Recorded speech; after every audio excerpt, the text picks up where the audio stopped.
OneDayAtATime.com comes on every week with Minister Chestnut, live and in living color. So be there every week, because Jesus is our rock.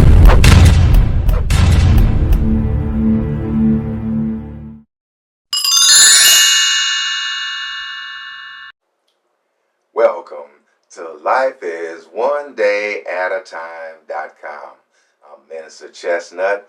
Thank you for joining me again on another faithful Friday, where each and every day to get through it, hey, what do? We wake up, keep the faith, and go to sleep. Wake up, keep the faith, and go to sleep. That's what we do. As Christians, we pray for each other that we prosper in mind, body, and soul, domestically, socially, and financially. I pray that you're healed from the top of your head to the tips of your toes, because Jesus himself took all our infirmities and all our sicknesses on the cross over 2,000 years ago. And by his stripes, we were healed. So if we were, we are. If we are, then we is. In the present tense, we try to stay in the NOW, because the now is all we have. Tomorrow is not promised. Hey, yesterday is past and gone. So what we have to deal with is today. How much can we do today? And today, on this faithful Friday, we're going to continue in the book of Acts. The last time we were here, Paul had gotten beat up, and Roman soldiers came in and rescued him. Now we want to see what's going to happen next, because the Jews and the rebel rousers, they trying to say away with him. They want Paul killed. Hey, they was trying to do it before he got rescued. Let's pick it up in chapter 22, verse 24. And the chief captain summoned him to be brought into the castle, and bade that he should be examined by scourging, that he might know wherefore they cried so against him.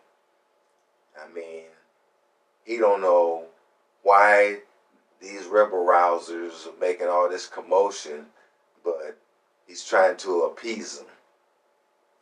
And as they bound him with thongs, chains, Paul said unto the centurion that stood by, Is it lawful for you to scourge a man that is a Roman and uncondemned? Oh, he threw a bombshell in there on him that time, because Paul was a Roman citizen by birth. He was a free man by birth, and they didn't know that. Now things going to get exciting. And when the centurion heard that, he went and told the chief captain, saying, Take heed what thou doest, for this man is a Roman. Then the chief captain came in and said unto him, Tell me, art thou a Roman? And he said, Yea. Paul wasn't going to lie to him. He was a Roman. And the chief captain answered, With a great sum obtained I this freedom? And Paul said, But I was freeborn. Born in Tarsus. Then straightway they departed from him, which should have examined him. And the chief captain was also afraid, after he knew that he was a Roman, and because he had bound him up. See, he had put him in chains and stuff, getting ready to whoop him up. And on the morrow, because he would have known the certainty that he was accused of the Jews, he loosed him from his bonds, his chains, and commanded the chief priests and all the council to appear, and brought Paul down and set him before them. The chief captain said, let me get to the bottom of this. So he called all the elders of the church and stuff, and then they came with accusations that they could not prove, and we're going to see what's going to happen next. Chapter 23. And Paul, earnestly beholding the council, said, Men, brethren, I have lived in all good conscience before God until this day. And the high priest Ananias commanded them that stood by him to smite him on the mouth. Then Paul said unto him, God shall smite thee, thou witted wall, for sittest thou to judge me after the law, and commandest me to be smitten contrary to the law? Paul knew his law, and Ananias, he wanted to slap Paul up a little bit for speaking out, but hey, Paul knew his rights, and as a Christian, you should know your rights too. So when you come into any kind of trials or tribulations, you can count it all joy, knowing that, hey, you know your rights, and hey, the devil's not going to put anything over on you, and you can, hey, cast him off and keep trucking. Let's see what they're going to say next to Paul, because he's standing in the mix and giving them audience. And they that stood by said, Revelest thou God's high priest? Then said Paul, I wist not, brethren, that he was the high priest. He said he didn't know that he was a high priest the way he was acting. For it is written, Thou shalt not speak evil of the ruler of thy people. That's was spoken long time ago. But when Paul perceived that the one part was Sadducees and the other part Pharisees, he cried in the council, Men and brethren, I am a Pharisee, the son of a Pharisee. Of the hope of the resurrection of the dead, I am called in this question. See, this is what the big commotion was about, because Jesus has been raised from the dead, and the Pharisees believed in the resurrection of the dead, but the Sadducees, they didn't believe that. And Paul threw that out there to kind of mix them up a little bit, because half of the people was Sadducees and the other half was Pharisees. Now you got a tug of war going on here. And when he had so said, there arose a dissension between the Pharisees and the Sadducees, and the multitude was divided. For the Sadducees say that there is no resurrection, neither angel nor spirit, but the Pharisees confess both. And there arose a great cry, and the scribes that were of the Pharisees part rose and strove, saying, We find no evil in this man. But if a spirit or angel has spoken to him, let us not fight against God.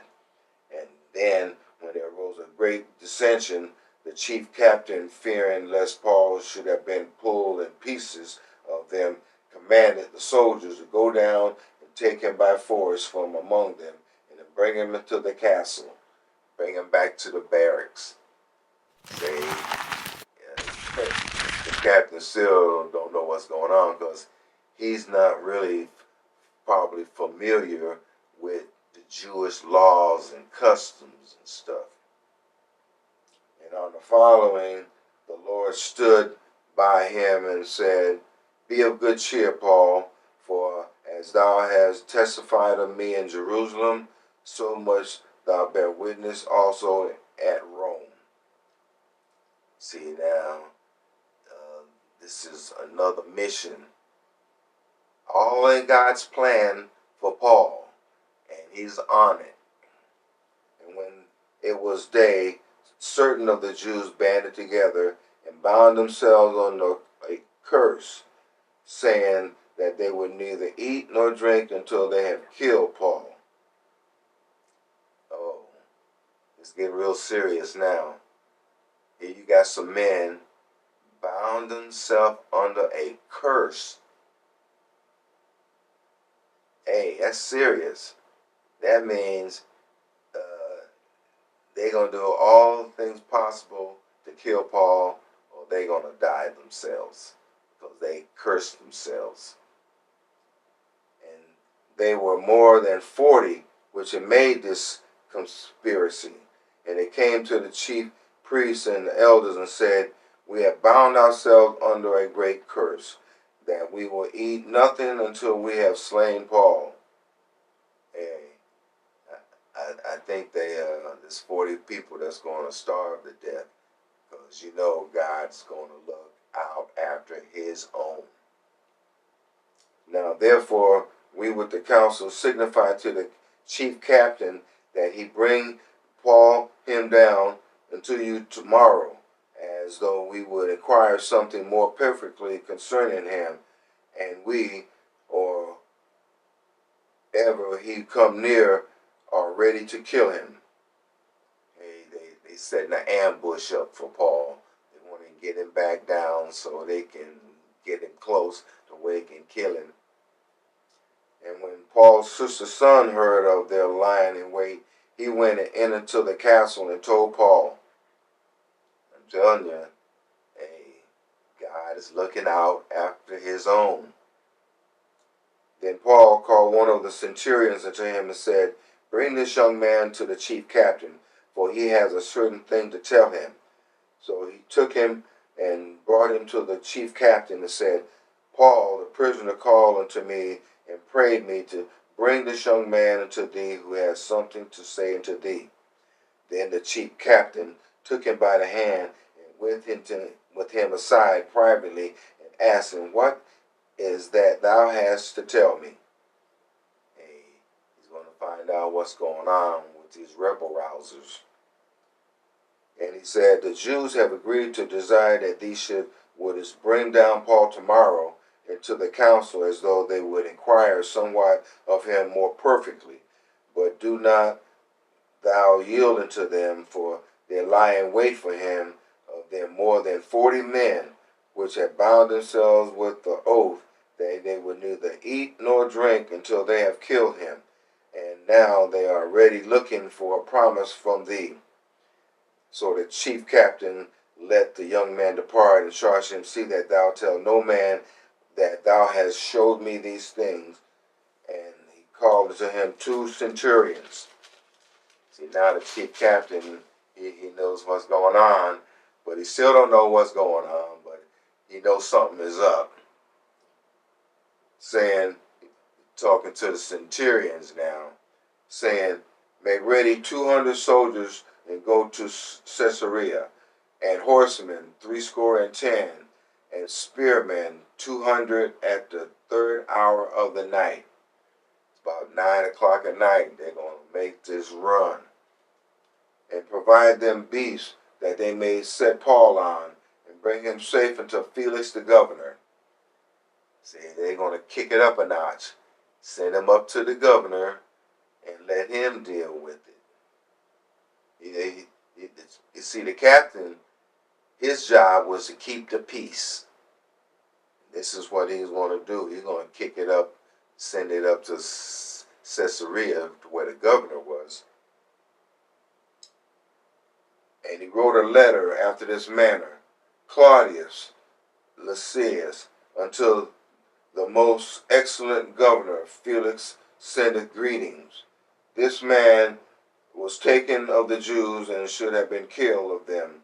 Then I came in with an army and rescued him, having understood that he was a Roman. And when I would have known the cause for they accused him, I brought him forth into their council, whom I perceived to be accused of questions of their law, and have nothing laid to his charge worthy of death or bonds. And it was told to me how that the Jews lay in wait for the man. I sent straightway to thee, and gave commandments to his accusers also, saying before thee that what they had against him, farewell." See, he done wrote a letter to governor saying, "Hey, these Jews trying to accuse him of something according to their law.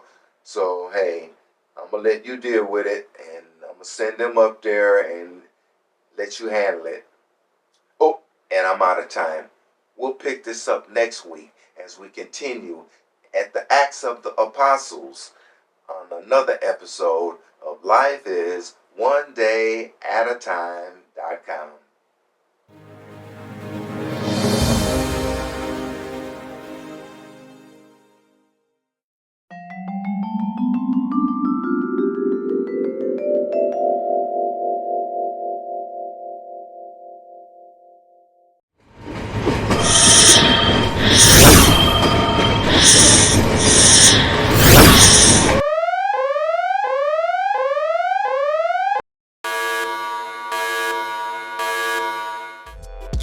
For the glory of for the glory of for the glory.